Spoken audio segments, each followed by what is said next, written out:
Inafikaga wakati uko unazungumza na mpenzi wako akakusirikia mpaka anashindwa kukusamea? Mtoto mzuri anuniwi. Nishawahi kumsikia oh my god, no. Yani mtu wangu basi. Yes, nikashuhudia yes akiwa inside na mwanamke mwingine na nikashuhudia kila kitu, yani kama vile nilimfumania, in short. Alinipiga mbele ya yule mwanamke. Hicho ni kitu ambacho kiliniumiza sana. Baby I'm sorry. Sema kwanza baby I'm sorry. I'm sorry my darling.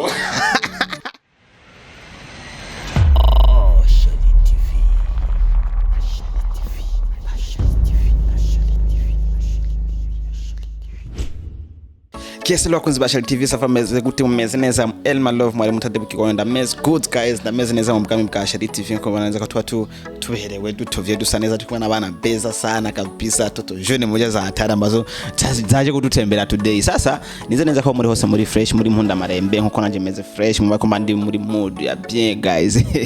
By the way reka ndabwiye neza yuko umushitsi turi kumwe no munsi ari special kandi amezeneza akeye nkuko nababwiye neza kwa saneza kuvazi kushika hejuru araberewe cyane vitu vya hatari sana. Pesa zinafanya kazi kwa bashene bangahe wacu. So reka tuanze tumikaze kwanza tumuramutse hama tumenye ariwe ibintu byishiza kuganira murabizi ibintu by'iwanje urusaku busutwa na deba nyingi sana ziko hapa twongera. So sister ni aje? Poa. Meze neza? Yego dashi. Unapendeza sister. Asante.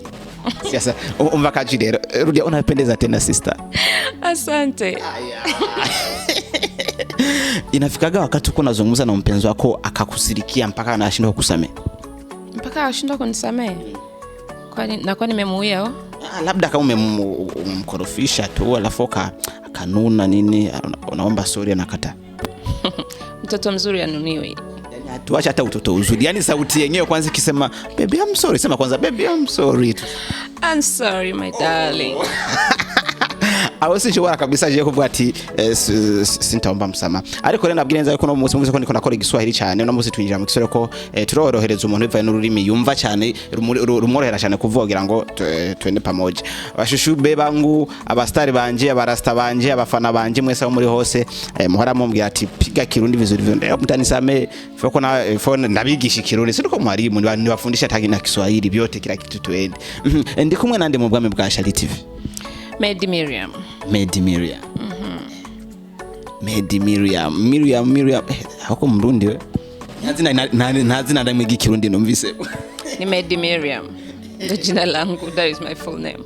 Full name. Ilipo kwa ID yako? Yes, ndo jina natumia kwenye ID mpaka shule watu ni hivyo. Labda nyumbani tu, jina la nyumbani watu wengi wamezoea kuniita mama. Yes. Nilipokaa hapa wakati bado hatujaanza kipindi mimi nakuwa sutu akanabwira nfya ariko birabera behind the camera utaratangurikani. Nilikuwa na simu zinapita hapa na hapa. Wewe mfanya biashara mkubwa ambaye yani business hazikutoki. Yes, najishughulisha na vitu mbalimbali tu kawaida. Kama biashara, yes, mimi nafanya biashara of course. Wengi wakiona mtoto mzuri kama huyu mrembo kama huyu wanafikiria kwamba ni wale watoto wa mjini ambao wanaishi kwa sababu ya wanaume wanasukumiwa wanapewa hela zao, lakini unatuambia kwamba unafanya biashara, si ndio? Unajitofautisha vipi na wanawake wengine? Kujitofautisha kivipi? Kimaisha. No, siwezi kujitofautisha, sijui yani mimi nipo kama mimi. Sawa. Kwa hiyo siwezi nikachukulia mfano eti kwa watu wengine nijitofautishe na watu wengine, hapana, kwa sababu kila mtu yuko na the way amezoea kuishi. So sijui hapo nitajibu tofauti vipi. Unajua kwa sababu nimeuliza hivyo kwa sababu ulipoongea nilikuwa sisikia hata baby, ngoja nitakwambia baby nitukusukumie, lakini bana yani kuna dola ambazo bado hazijakuja, yani ni misemo ya madola tu sasa mtu anatumika benki vipi? Ni biashara fulani, kuna watu niko nawasiliana nao kwa sababu ya biashara zangu, that's it. Lakini I think haikuwa vibaya kukuuliza, ina maana so acha tuingie kwanza kwa kipindi kizuri ambacho ni kuitili tuzungumze.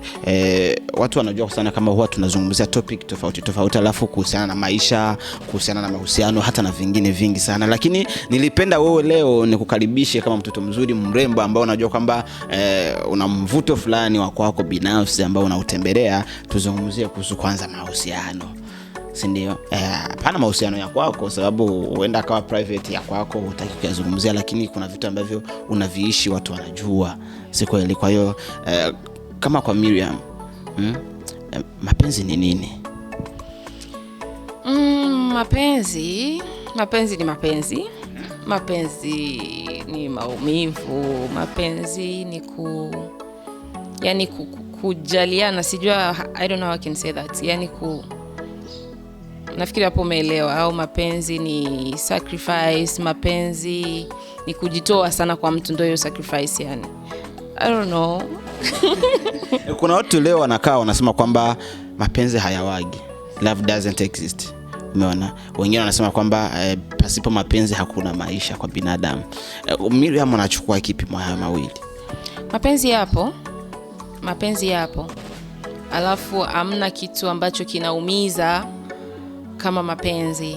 Alafu na amna kitu ambacho kinaweza ikakufanya ni ukajifeel labda nipo kwenye paradise kama mapenzi. Umeshawahi kulizwa sana kwenye mahusiano? Yes, mimi nishawahi kuumizwa. Nishawahi kuumizwa sana tu. Wengi wao wanasema kwamba watoto wazuri kama hao nyinyi ndio mwaga mnaumiza wanaume. Yaani hakuna mtoto mzuri kama anaweza akaumizwa. Ilikuwaje mpaka huko kafikia kuumizwa kama sio si? Mimi nishaumizwa kwenye mapenzi, na namshukuru Mungu kwa sababu wanawake wengi wakishaumizwa kwenye mapenzi wao yani wanakuwa na ule moyo wa kuwachukia wanaume au na kukata tamaa na kusema kwamba mapenzi hamna. Lakini mimi na kuumizwa kote sijawahi yani kukata ile tamaa nikasema kwamba mapenzi hamna, hapana. Nishaumizwa na bado napenda na nitaendelea kupenda. Yes. Ambacho kichaka kufia kwenye mahusiano mpaka unakijutiaga mpaka leo. Nasema hichi kitendo cha unyama kabisa kwenye mahusiano yangu. Ambacho kishawahi kunifikia kwenye mahusiano.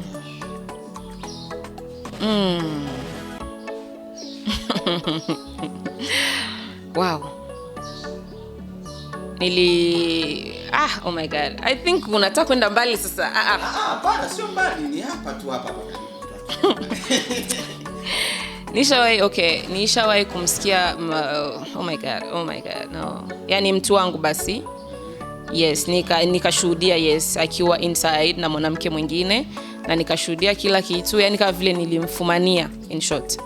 Nilimfumania na alivyotoka haku apologize, alinipiga mbele ya yule mwanamke. Hicho ni kitu ambacho kiliniumiza sana. Yes. Na yapo mengi tu na siwezi kuyaongea yote hapa. Pana mengine yako private, yani deep, maumivu makubwa sana. Yes. Wengi wao wanafikiri kwamba hayo hayawezi yakatokea, waga wanasikia tu, lakini wanasema kwamba huwezi kumchiti mtu alafu na ukampiga. Si ndio?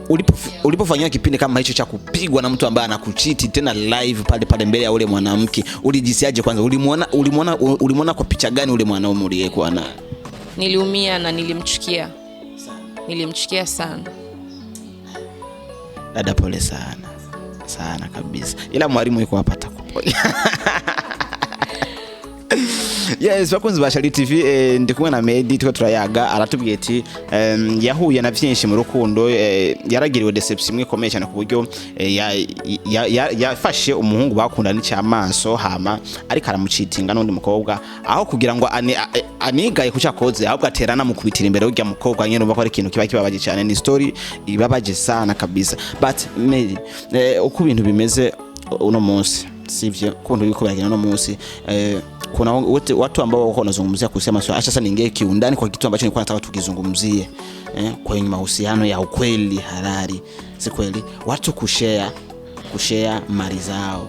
Huenda labda wewe kama una hela ambazo zinazidia za mpenzi wako, alafu yeye akawa ni maskini fulani, sawa, unaweza kushare naye hela yako ili msaidizane kimaisha au vipi? Kushare. No, sio kuhonga. Ina depend kwanza na mwanaume mwenyewe ambaye unataka kufanya hicho kitu ukiwa naye, sawa. Kuna mtu unaweza ukawa naye, mimi nimemzidi pesa, alafu yeye akawa labda hana kipaji kama cha kwangu maybe. So kama ni mwanaume ambaye namuona akipata kile kidogo ananipa, sawa, ameshanionyesha hiyo roho, yani hapo anakuwa tayari ameshanionyesha kwamba hata akipata atanipa vya zaidi, lakini hana, ila kile kidogo anachokipata analeta tunashare. Kwa nini mimi nikiwa nacho na shida mimi nisimpe? Kuna wengi ambao wanaishi yeye anajua kuanzia suruali, kiato, yani hata draw ya kulalia yote ni mwanamke. Umeona, unakutana anaishi maisha ambayo kama vile amelelewa kabisa, kulelewa sawa sawa, yani kila kitu ni mwanamke ndo anagaramia. Wewe kwako wewe kama hichi kitu unakiona kama kinakuwa kiko perfect au labda ni akili mbovu ya mwanamke kufanya hivyo? Sio akili mbovu. Kwa sababu gani? Unaweza ukataka mwanaume tajiri, kwanza umemkuta vile vitu katafuta yeye peke yake, sio wewe. Hujui ametoa wapi, ameanza vipi maisha, umemkuta pale, unakuja unajitanua, mwisho wa siku anakudump na anakuambia kabisa toka nje. Humu ndani vitu ulivikuta na utaviacha. Kwa nini usitafuti mtu labda ambaye mko sawa uwezo, mkatengeneza naye maisha? Sawa. Ile mapenzi hayatizami uwezo. Mimi naweza nikafikia kukupenda kabisa, lakini nakutana kuna vitu vingine unanizidi zaidi. Na kuzidi zaidi. Hapo sasa ni mwanaume sasa kutumia akili yako. Inatakiwa sasa wewe work hard, yani ufanye kazi sana. Sawa? Ili yani zile ipasiwe hata zile dharau ndani, kwa sababu vitu umeshanikuta mimi ndo mwenye kila kitu. Hapo kuna hata wengi waga wanaogopa, wanasema kwamba mwanamke akishakuzidia hela huwezi kumcontrol. Yani huwezi hata ukamhukumu kwa kitu fulani. Yani akikosea tu yana uwezo wa kufanyia cha anataka, sababu yeye ndo anakulisha, yeye ndo anakuvika, yeye anafanya kila kitu. Hapana, hapo panakuwa mna mapenzi. Kwa sababu kama umempenda, mpendane tu. Kama atakaa kwako wewe ndo mwenye pesa nyingi wewe mwanamke, lakini hauwezi kumpangia timu. Unarua makofi jana usiku alafu na asubuhi nampa hela, baby nenda kafanya hivi.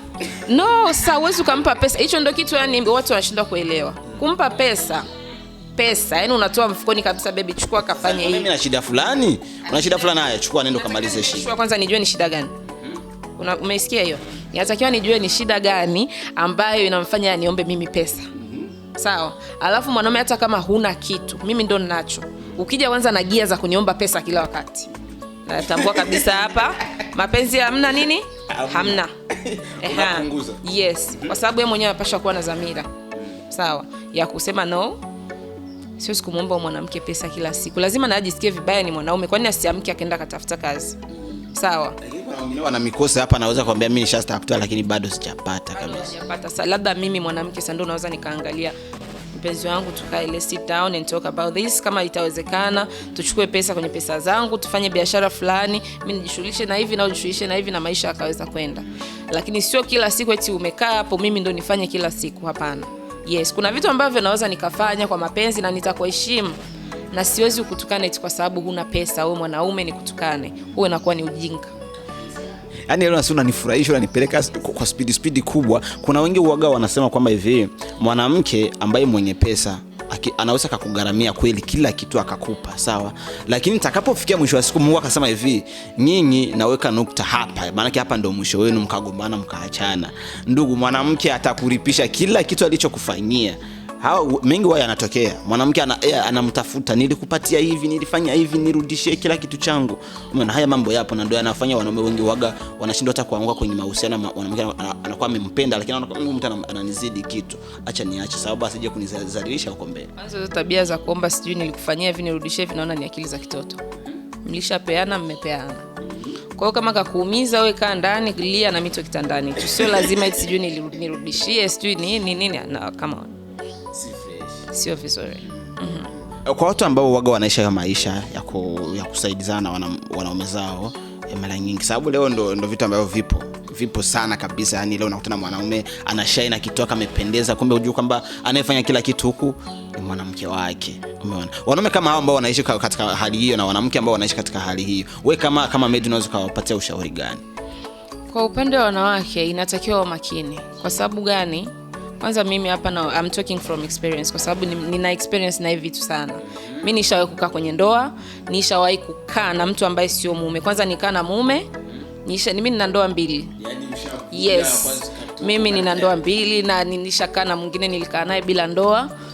Kwa hiyo hivyo vitu navizoea sana. Kwa hiyo kwa upande wetu sisi wanawake, ukishakaa na mwanaume ambaye wewe ndo unagaramia kila kitu, kuwa makini, kwa sababu mwisho wa siku unaweza ukaumizwa. Alafu utaumizwa na vitu viwili: mapenzi ambayo ulimpenda, alafu na vitu ambavyo umepoteza kwa yule mwanaume. Kwa hiyo inauma sana. Yes. Kwa hizo ndoa zako zote mbili au nyumba wako wote ambao ulipitia, unaona kwamba wa kwanza ulikuwa kweli umefunga ndoa, lakini wa pili mliishi hivyo sawa, yote ndio ulikuwa unatumia hivyo au labda tufanye kwamba ni hapana? Listen, kwenye ujumbe wangu yani kwenye ndoa si kuishi maisha kama hayo. Mwanaume alikuwa na uwezo wake, of course mwanzo alikuwa hana kitu, lakini baadaye tukafanikiwa kweli, tukapata kipato, lakini ndio hivyo, mambo mengi yalitokea, hatukuweza kudumu kwenye ile ndoa. Kwa ujumbe wa pili, yes, wa pili ambaye sikufunga naye ndoa, nimeishi naye kabisa miaka, lakini nilijikuta mimi ndo nilikuwa yani kama kichwa ndani, kama baba, lakini nikafeli. Yes, alafu aliniumiza zaidi, ndio ile neno nimekwambia yani.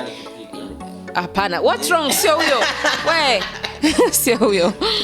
Umeona? Kwa hiyo niliumia zaidi kutokana na mapenzi ambayo nilimpenda, alafu na pesa ambazo nilitumia kwake.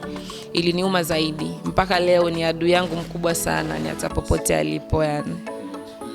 Kwa mahusiano ambayo uliyapitia, na si kwamba wewe ushaumizwa kabisa tena sana, ina maana kwamba unajua nini maana ya maumivu ya mapenzi. Ni kitu gani ambacho unakiangalia hivi, unajua kwamba kusema nirudie tena niolewe mimi nikae kwenye ujumba, lazima kwanza nichunguze hichi kitu kwamba kiko vipi, ili kesho usije tena kabomoa.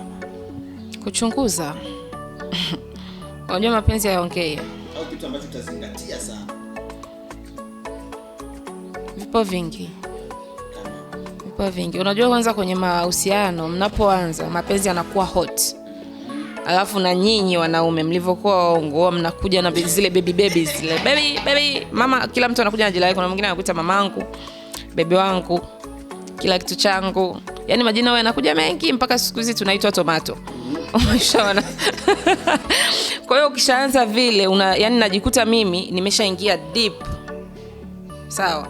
Nikishaingia deep lazima sapo na mimi nitajikuta nimeanza kukupenda. Sasa lazima yani kitaka kugundua kwamba umebadilika, nitaona zile baby kwanza zitapungua.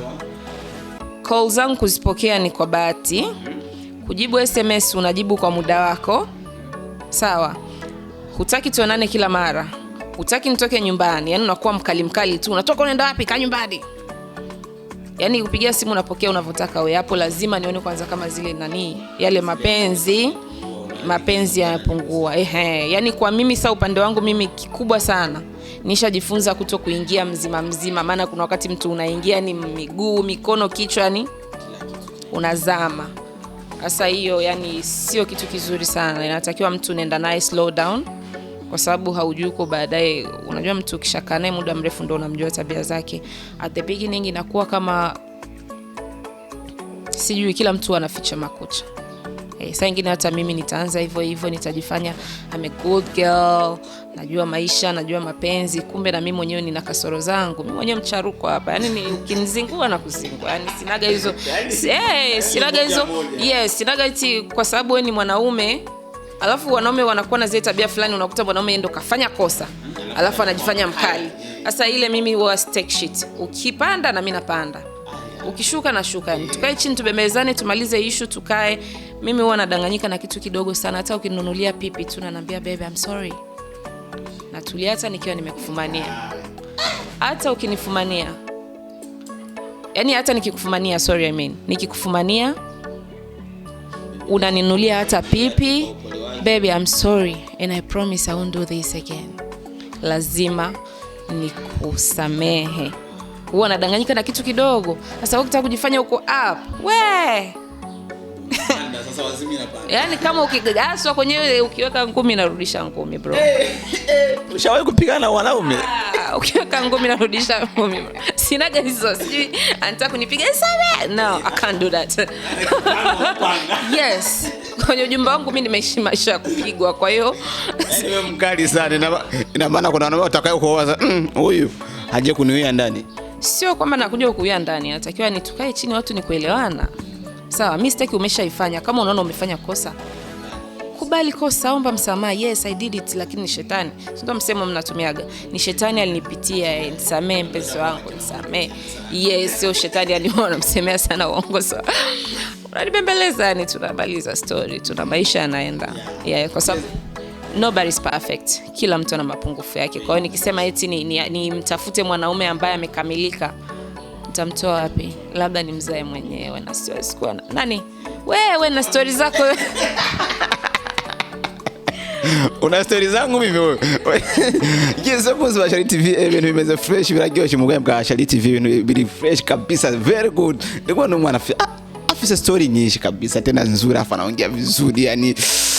Ukisikia kwanza hapa unanitazama najua tushasikia msisimko kwanza mwanamke kwanza anavyoongea. So Medi, kwa kumalizia kipindi ili tusichoshe watazamaji, najua walipenda, sasa inatakiwa kitu kizuri kisiwe kirefu, kiwe kifupi. Umeona? Kwa kumalizia, Medi anaona kwamba dunia ya leo inapofikia mapenzi yanachukuliwaje? Dunia sasa yani kama biashara. Yani naweza nikasema kama 85% dunia nzima wengi wanaichukulia kama biashara. Kivipi? Yani kila mtu anakuwa kwenye mapenzi na malengo yake fulani. Yes. Ndio maana nimesema 85%. Sawa. Yani wengi wanachukulia mapenzi kama biashara. Kila mtu anakuja anakuwa na maslahi yake. Yani nitakuja mimi na wewe tunatoka wote, labda mimi kuna kitu nakitaka kutoka kwako na wewe kuna kitu nakitaka kutoka kwangu. Umeona? Ndo dunia sasa yani ninavyoona wengi wanavyoenda. Yes. Kusema mambo yarudie kama yale ya enzi sababu zetu, labda walikuwa wanajua kwamba tukipendana huu mtu yani ni malengo tu, hakuna ile mimi sidhani kwamba labda wababu zetu walikuwa na wa ex. Sidhani, kwa sababu walikuwa watu ambao cha kwanza wanachaguliwa. Na watu wengine ukisikiza story tena wanakuambia bora sasa kuliko zamani, wanakuambia na wazee wa zamani walikuwa wakali. Micharoko. Unaona watu wabadilishe nini kwenye mahusiano yao yanakaa vizuri, asio mahusiano ya unafiki. Maana kuna haya mahusiano ambayo ni ya kutafuta kitu kwa mtu, ni kama mahusiano ya unafiki tu, umeona? Ili mahusiano ya unafiki yatoke, tafanyike nini? Watu watizame nini? Yani hilo swali gumu sana. Yani swali gumu sana, sijui kama kuna mtu mwingine anaweza kujibu. Maybe sijui. Lakini kwangu mimi sijui kitu gani ambacho kinaweza kufanyika ili hicho kitu. Ndio hivyo. Yani kumuomba Mungu tu, labda umpate mtu ambaye mtaweza mkakutanisha mind zenu, fikra, kila kitu, yani mwelekeo wa maisha, kila kitu. Ni kumuomba Mungu kumpata mtu ambaye mtakutanisha hivyo, lakini ni vigumu sana. Yes. Yeah, tunamaliza na swali la mwisho ambalo ni la TikTok. Hapa TikTok. Mnafiki Medi unamchukuliaje? Afsio mara ya kwanza wewe. Mnafiki kwangu kama nilivyosema, nafikiri kwenye interview nyingine tena narudilia kusema kwamba mnafiki kwangu nikishakujua ni mnafiki, yani stay away from me. Usinisogelee. Nikishakusoma basi kaa mbali na mimi. Yes. Na mwanaume ambaye anakuja kukutesti au kuja kukutongoza akibase kwa pesa yake, anakikuonesha uwezo wake wa hela, au unamchukuliaje? Huyo nitamchukulia tu kama mfanya biashara, kama mfanya biashara wengine. Kwa sababu gani? Mimi unaponi approach usije eti na kujivunia pesa yako. Yes, pesa ni ya kwako na mimi mwenyewe najua kuitafuta pesa. Kwa hiyo mimi siwezi kushoboka na mwanaume kwa sababu ana pesa. Mimi nikawa nimezaliwa India. Mimi naangalia mapenzi kwanza, love and respect. Kama huna mapenzi na hujui kumheshimu mwanamke, yani you better get off. Asante sana Medi, Mungu akubariki. Asante pia. Yes, bakunzi ba Charity TV ndibaza nasoma agyohe mwumvise gani ngere cyari kimeze kiri fresh kabisa, kiri good sana, yani mzuka tuliongea mingi kuhusiana na mahusiano, tumejifunza vingi, kashapigwa huyu amenambia. Yani hilo badi najirudia kwa akili. No mwana kugira ngo turangize iganiro tubasezereza, tunabashimira abantu bose mwadukurikiranye, Imana ibazagira muri hose. Yari Love mwari mutadde ndi kumwe na Medi, tuko turayaga fresh. Sasa subscribe ngaho turayikora maze kubikora nawe. Respect sana.